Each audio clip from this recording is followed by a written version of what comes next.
Hello, welcome, Cabbage here. In Monster Strike, let's do one last video about the fallout from X-Flag Park.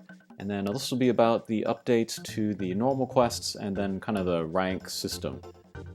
Actually, there's no real big change to either of those things, except that every 100 ranks that you raise from 200, you'll get a free 6-star.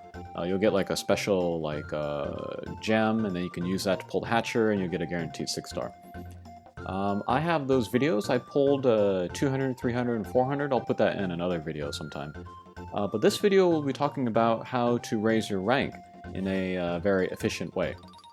And then the way you do it is you go through the normal quests here, you beat them all, and then these top 5, one for each element, these give you the most experience per run. But before you go through these, you want a Genius S++ Ableberry.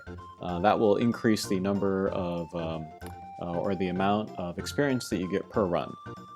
And then first, let's look at what characters I have with that Ableberry. The first one is Ibaraki Dolji, and then on her, I got it on her by accident.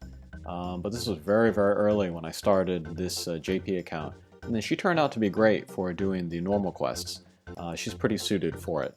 And then her Ascension is my most used character right now, just for that reason. But this Transcendent form, she has a very strong homing bump combo. That's one of the best bump combos to use in the normal quests because they do the work for you and they do good damage. And then she has a blast bump combo, which can help you get other bump combos, and so that's more damage per turn, so you can clear it faster. And then for her, I got her the Genius S++ and the Sidekick S++, so she's already there. I like this character a lot, nice artwork and all that, so yeah, very cool. And then next, I made Ganesha, and then unlike Ibaraki Dolji, this one I made on purpose. I looked at all of the characters and I thought who would be a good kind of go-anywhere rank farmer. And then I settled on Ganesha.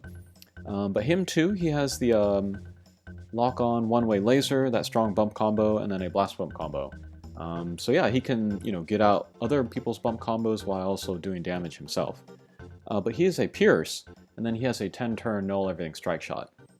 The chances of dying, from damage walls or mines is pretty low in normal quests. But being able to move through gravity barriers and warps, I thought could be pretty, it could add to his versatility. And then I gave him a hero scroll, and then him also, he has the Genius, and then the Sidekick S++. So yeah, he's also all ready to go. And then, just yesterday, I finished Monster Bright, you might have seen in the previous video. But him too, he has the strong bump combo, and then the blast bump combo.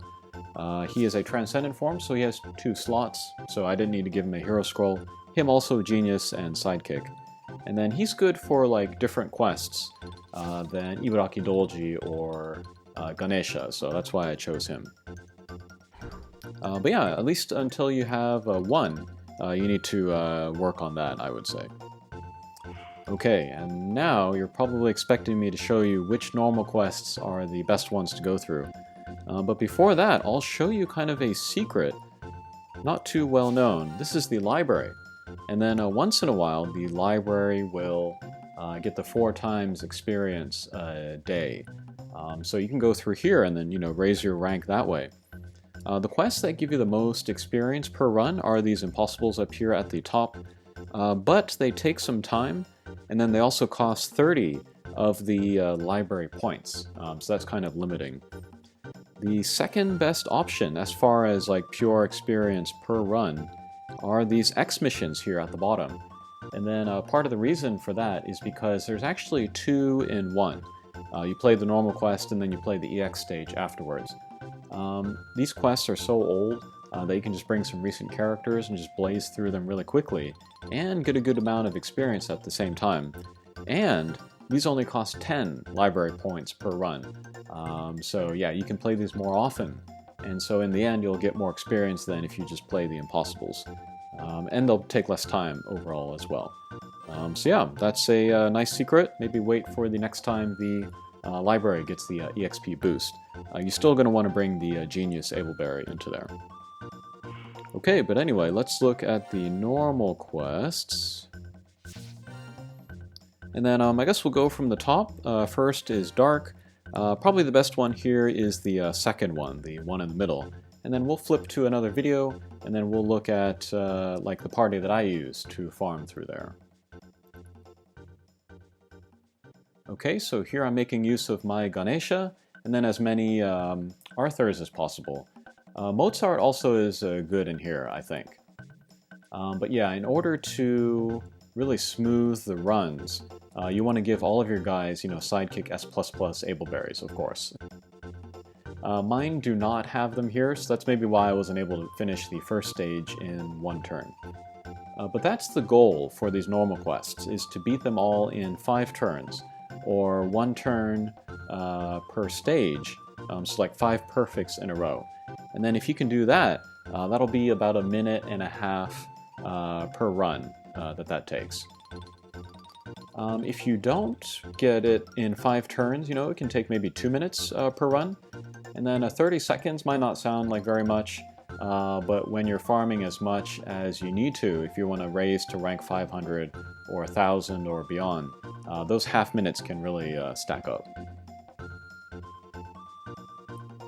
Okay, so that was the Dark Quest. Not my favorite, but the quests, they will rotate, like which element gets the experience boost. So it can be good to have a team ready for the Dark Quest. Okay, next up is Light, and then I think the bottom one here is the best. So let's look at that. And then for this quest, you want to bring as many Solomons as possible, because all of the enemies and then the bosses have weak points.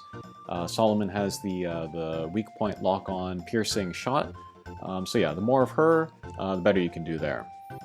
And then here, this is where I'm using my Monster Bright. His bump combo, it can also work with taking out lots of guys with the weak points there. And then Sherlock Holmes also with the Ricochet bump combo. So yeah, any combination of those, but I would say more Solomons the better. And then this one I am able to get the 5-turn clears, so this one's one of my more favorites. Okay, next up is Green, but let's skip Green for now. Let's look at Blue, and then we'll look at the Center quest for Blue. And then the best character here is going to be Daikyo Shokyo. This might be surprising because they are off element, but they have a strong bump combo, and then they have Beast Slayer. And then everybody in here is a beast, so the more that you can bring of her, the faster you can get through here. I think if you have like 4 of her, you don't even need ableberries or anything. They'll just get the job done. But I only have 1 of her, and then there's none of her in my friend list, so I brought Ibaraki Dolji for her homing shot, blast bump combo, and then Genius Ableberry. I'm also bringing Gimlet for his strong bump combo, also being a Pierce, and then Solomon as a friend, who's actually not good in here, because the little guys don't have weak points, but she's a Pierce with null block, so she can help me get out the other guys' bump combos. But here too, I'm able to get the 5-turn clear, so this is also one of my favorite normal quests to farm.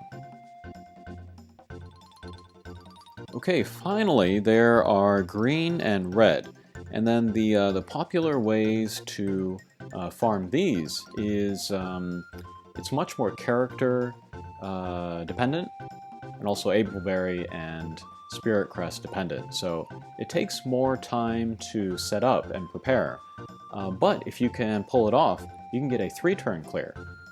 So first stage, 1 turn, second stage, 1 turn, and then third stage, you 1-punch the boss with a pinch shot. This can be very fast. These can be clears under a minute, but I don't really have the characters, and I don't really feel like putting in the effort to do those kind of technical shots.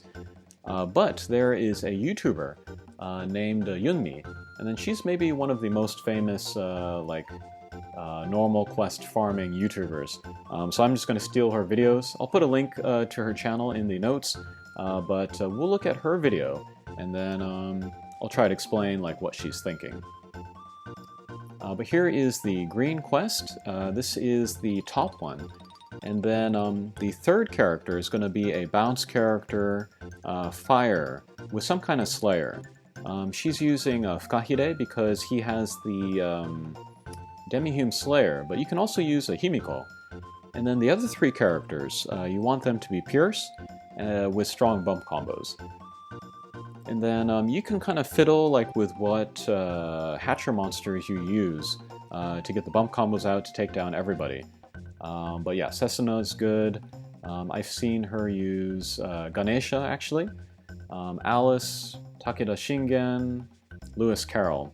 But yeah, anyway, first two turns, you clear the first two stages. And then, if you don't touch that third character, you can be right under the boss and then one-punch it. And then, just to be safe, if you want to give him a Kin Strength Ableberries or Spirit Crests, that would also help. And yeah, that is how you do the Wood normal quest in 3 turns. Okay, next let's look at Red. Same idea as Green. This time, the third spot, you want to put Rapunzel, because she has a pretty good attack, and then a pretty good bump combo, and the Slayers for the boss. Same idea here. The first 2 characters, you want characters with strong bump combos. I think you could bring either Bounce or Pierce characters here, because there are these Sling style change panels. But this time you want to kind of nudge that third character to the center of the screen, so you can see that she did that with her other characters on the previous turns, while also getting out the bump combos. And then if you do that, the Rapunzel will be right under the boss. You can do a crazy angle, and then get the one punch. And then that's how you beat the Fire normal quest in 3 turns.